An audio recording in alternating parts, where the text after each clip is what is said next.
Damos continuación a la asignatura Biorefinerías del programa de doctorado en Ingeniería de Material y Procesos Sustentables del Departamento de Ingeniería en Madera de la Universidad del Biobío. En el día de hoy vamos a continuar con el estudio, ya desde el punto de vista más fundamental, de los mecanismos y la cinética que describen los procesos de conversión primaria de biomasa. Vamos a hacer énfasis en esta primera parte sobre la reacción de pirólisis, tomándola como caso de estudios para ver cómo se puede hacer la aproximación de los análisis cinéticos a través de determinados modelos que nos permiten clasificar cuáles son las etapas que están controlando el proceso de reacción. Los contenidos que vamos a ver en la actividad de hoy son varios, pero en este caso vamos a llegar solamente hasta el punto 2 por la importancia que reviste este punto y por lo que se puede generalizar hacia otras reacciones de conversión primaria, fundamentalmente aquellas reacciones donde ocurre la conversión heterogénea de un sólido en contacto con una fase gaseosa. Posteriormente, en el segundo encuentro de esta misma conferencia, vamos a abordar un poco más sobre los temas que tienen que ver con la conversión ya a partir de modelos que describen los procesos de gasificación y combustión. Y por último, vamos a concluir con modelos que, en mi opinión, son bastante interesantes, que tienen mucha aplicación, tienen en el área de la conversión no solo de biomasa, sino también de polímeros en general, para ajustar determinados parámetros cinéticos que permiten describir la termoconversión de materiales utilizando datos obtenidos en termobalanza, que fue algo que hablamos en la clase anterior, y también en pilorizadores analíticos, que fue otro de los sistemas analíticos que estudiamos también en la conferencia 3 de esta asignatura. Primeramente quería recordar, sobre todo cómo nosotros desde la perspectiva de la ingeniería química abordamos la ingeniería de las reacciones químicas, y quería recordar que cuando uno pretende hacer un estudio a escala de laboratorio para comprender mecanismos de reacción, por lo general cuenta con los datos de entrada. Cuando uno habla de datos de entrada, me refiero específicamente a la composición de los reactivos, la temperatura a la que están estos reactivos, las condiciones también de presión en el caso que estemos hablando de fase gaseosa, fase líquida, y el conjunto de todos estos parámetros unido a las expresiones cinéticas que describen el comportamiento de la reacción química, los fenómenos de transferencia de calor, los fenómenos de transferencia de masa, y además a partir de los modelos de contacto que los más generales y con los que más familiarizados estamos son modelos de reactor de flujo en pistón, modelos de reactor de mezcla perfecta, modelos para reactores discontinuos. Uno construye un modelo matemático que le permite predecir las condiciones de salida. Este es digamos, un approach, un proceso que es repetitivo independientemente del análisis que uno vaya a hacer, de las características de la reacción. Metodológicamente es lo que se realiza. Y por eso, bueno, se generaliza así en la teoría de la ingeniería de las reacciones químicas. Quiero hacer un paréntesis sobre una frase que dijo Friedrich Gauss y que tiene que ver con el número de parámetros que uno puede tener para describir un fenómeno determinado. Y en función de ese número de parámetros está el grado de, digamos, exactitud o fiabilidad en que mi modelo va a describir el problema. Sin embargo, Gauss hablaba de que si uno tiene un modelo, no necesita un modelo que sea suficientemente robusto, no necesita tantos parámetros para llegar a una explicación detallada del fenómeno que está ocurriendo. Sin embargo, en la medida que los modelos sean más complejos, también va a ser más compleja su solución y también va a ser más compleja su interpretación. Es por ello que quiero que se lleven el mensaje que el modelo más detallado no siempre es el mejor modelo, sino el mejor modelo es aquel que me permite tener las conclusiones que yo necesito para el nivel de exactitud que requiero en mi estudio. Pasemos ahora a la siguiente parte, que tiene que ver con los modelos de una sola partícula enfocado más que nada al proceso de pirólisis. Las aproximaciones que vamos a hablar y la explicación sobre la que descansa la siguiente diapositiva está muy ligada a un paper publicado por Pyle y Saror en el año 1985, y este paper se basa fundamentalmente en un modelo que fue desarrollado por Bamford, lo vamos a ver sus características posteriormente, y que es un modelo que combina tanto la resistencia a la transferencia de calor como la reacción química. El aporte que hace Saror en este paper, y Pyle y Saror en este paper, es muy interesante porque ellos plantean un método para discriminar las etapas que controlan la reacción y así, digamos, simplificar la aplicación del modelo para poder tener una descripción del fenómeno que está ocurriendo. Y esta discriminación o esta simplificación del modelo lo hace a partir de tres números adimensionales. Un número que es conocido, que es el número de Biot, que permite tener la importancia relativa entre los gradientes internos de temperatura de un material, correlacionándolo con las propiedades de este material y el coeficiente de transferencia de calor. Y después están los números de pirólisis. El primer número de pirólisis es aquel que permite obtener una relación entre la constante de tiempo de velocidad de reacción química, asumiendo una cinética de primer orden, y la constante de tiempo de transferencia de calor. Y el segundo número es la multiplicación del pi por el biot, y lo que permite es elucidar cuál de las resistencias está tomando más importancia, si es la resistencia interna a la transferencia de calor o la resistencia creada por la cinética de la reacción química. Veámoslo un poco más adelante a partir de ejemplos que nos va a permitir de manera más clara comprender el alcance de estos números adimensionales. El modelo de Bamford, antes de entrar en sus detalles, quiero recordar que cuando uno aborda las reacciones de pirólisis para tratar de comprenderlas, tiene que saber que las reacciones de pirólisis ocurren con conversiones primarias y secundarias, y las conversiones secundarias específicamente se refieren a aquellas reacciones que ocurren en la fase de vapor cuando ésta está en contacto con superficies calientes que pueden ser incluso la propia partícula. Ahora, el modelo que plantea Bamford es un modelo simplificado donde dice que la transferencia de calor en el sólido está controlada totalmente por el fenómeno de la conducción y que la reacción química ocurre como un modelo de primer orden. Bamford plantea que los vapores al generarse por la pirólisis instantáneamente dejan los poros. Por tanto, no hay incidencia de las reacciones secundarias y esto implica una limitación del modelo de Bamford porque no nos permite obtener una descripción detallada de la composición de los productos y por ende el perfil o el espectro de productos no se describe de manera detallada. Sin embargo, igual tiene un aporte importante. Vean cómo las características de este modelo es la solución de un balance de energía en un cilindro y además tiene un factor que tiene que ver con la cinética de la reacción.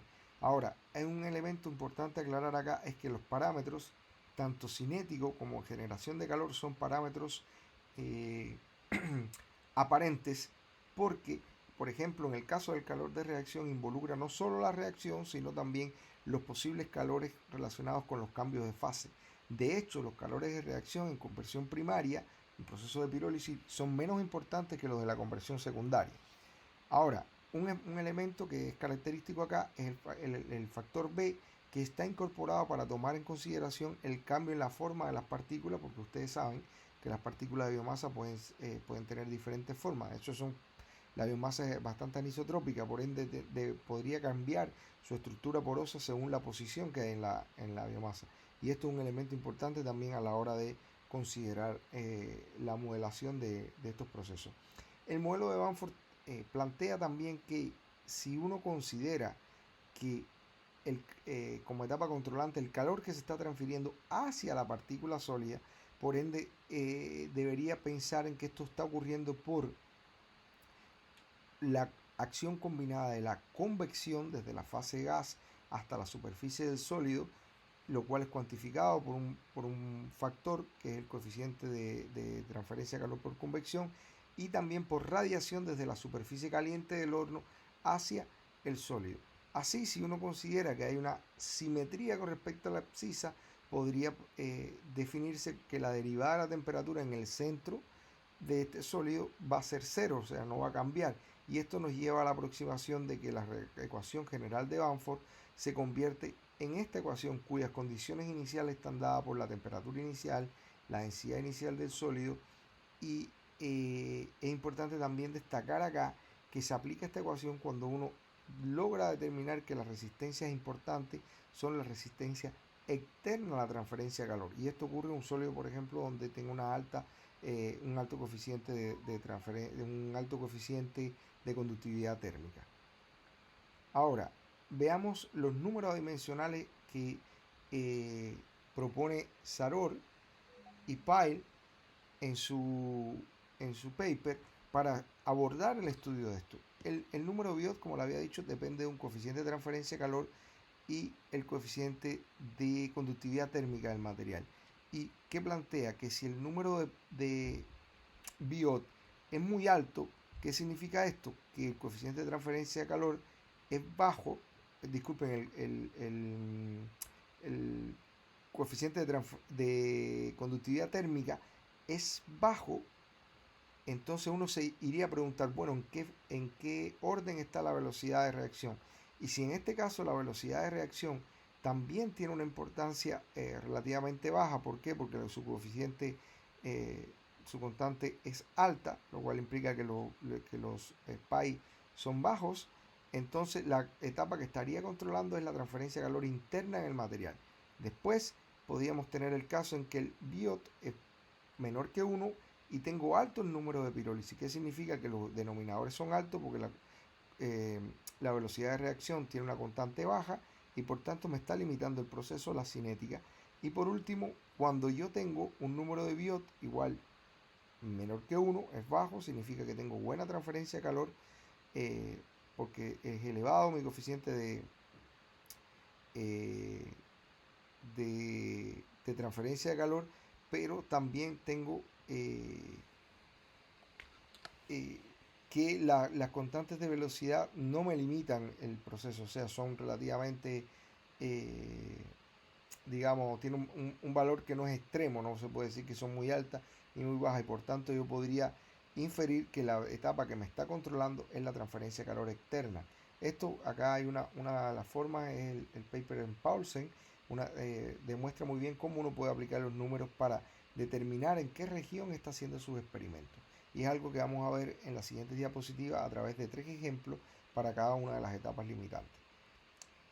Estos son una serie de parámetros generales que se pueden ocupar para los cálculos, pero yo recomiendo que en el momento que alguien vaya a emprender un estudio de este tipo, actualice estos valores con la literatura, sobre todo aquella que está relacionada con el material que pretende estudiar. Veamos el primer ejemplo que tiene que ver con el control externo. En este caso, que se considera control externo, se supone que la transferencia de calor en la partícula es muy rápida. ¿Qué significa esto? Que tiene un alto coeficiente de conductividad térmica y por ende la temperatura en la partícula es homogénea desde su superficie hacia el centro y la velocidad de reacción va a ser independiente a la posición. Recordemos acá que es muy relevante que los procesos de pirólisis tienen dos elementos fundamentales desde el punto de vista de su análisis fenomenológico. Uno es el balance de energía, tomando en consideración la transferencia de calor, y el otro es la cinética, que está directamente ligada, si estamos viendo las reacciones primarias, a la temperatura a la que está el material. Si nosotros consideramos esto, podríamos llegar a la conclusión de que aplicando el modelo de Bamford son dos expresiones las que me permiten describir este proceso. La primera, la del balance de energía, donde la etapa controlante, al ser externa, ¿cuál decía Bamford que era? La transmisión por convección, que es el primer término que tiene esta expresión, y la transmisión por radiación, que es el segundo término. La definición de cada uno de los parámetros está en la diapositiva anterior, pero son parámetros bastante conocidos por ustedes. Y después tiene un segundo término que tiene que ver con la conversión que hay en el material.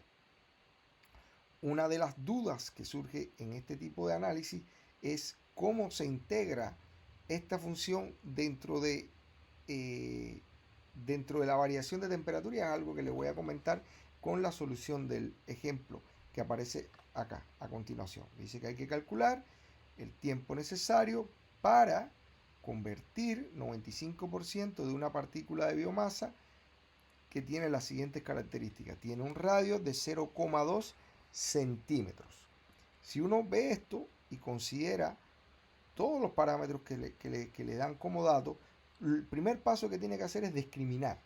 A ver, ¿cuál es mi etapa controlante? ¿Cómo lo hago? Bueno, a partir de los números dimensionales que nos regalan hablando coloquialmente, pi Lizaror en el paper, que yo calculo el biot y calculo los dos pi, ambos pi son mayor que 1 y el biot menor que 1. ¿Qué significa esto? Que tengo un alto coeficiente de conductividad térmica en el material, lo cual hace que la limitación interna no es el paso controlante y la velocidad de reacción química no es muy baja ni muy alta, pero tampoco es el paso controlante. Por tanto, ¿quién controla la transferencia de calor externa? Aplico las dos ecuaciones que le mencioné anteriormente, las cuales son ecuaciones diferenciales de una solución bastante simple. Ustedes pueden aplicar para ello cualquiera de los software que ya manejan y pueden llegar a una curva de este tipo, entrando con el valor de conversión, tocando la curva conversión versus tiempo, podrían tener el tiempo que necesitan para el 95% de conversión.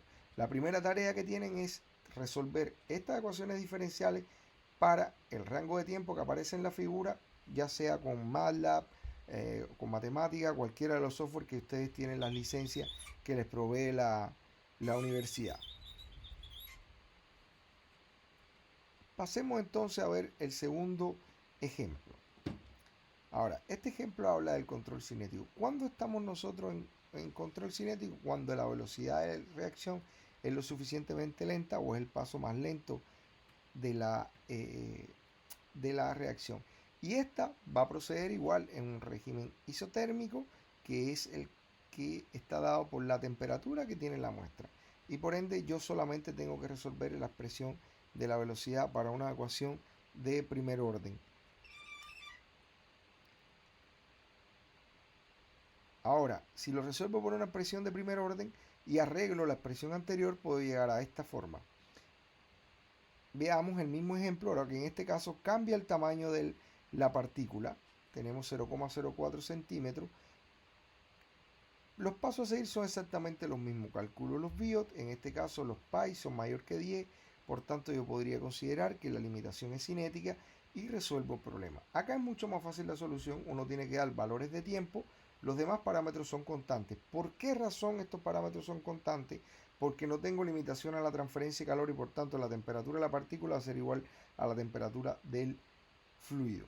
Acá una de las dudas que surgía era, bueno, ¿y qué significa la temperatura inicial de la partícula? Bueno, esa temperatura cuando yo tengo un tema de limitaciones de transferencia de calor sí es importante porque voy a tomar en cuenta el tiempo que demora el calentamiento de la partícula hasta la temperatura de reacción. Pero cuando yo no tengo una limitación de transporte por transferencia de calor, se asume que ese calentamiento es instantáneo, por tanto su efecto se desprecia y se considera que la partícula está a la temperatura de reacción.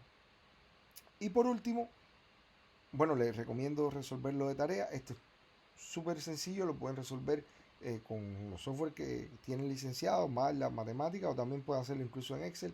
Es bastante simple el cálculo. Y por último tenemos un caso un poco más complejo donde la resistencia a la transferencia de calor al interior de la partícula me está limitando.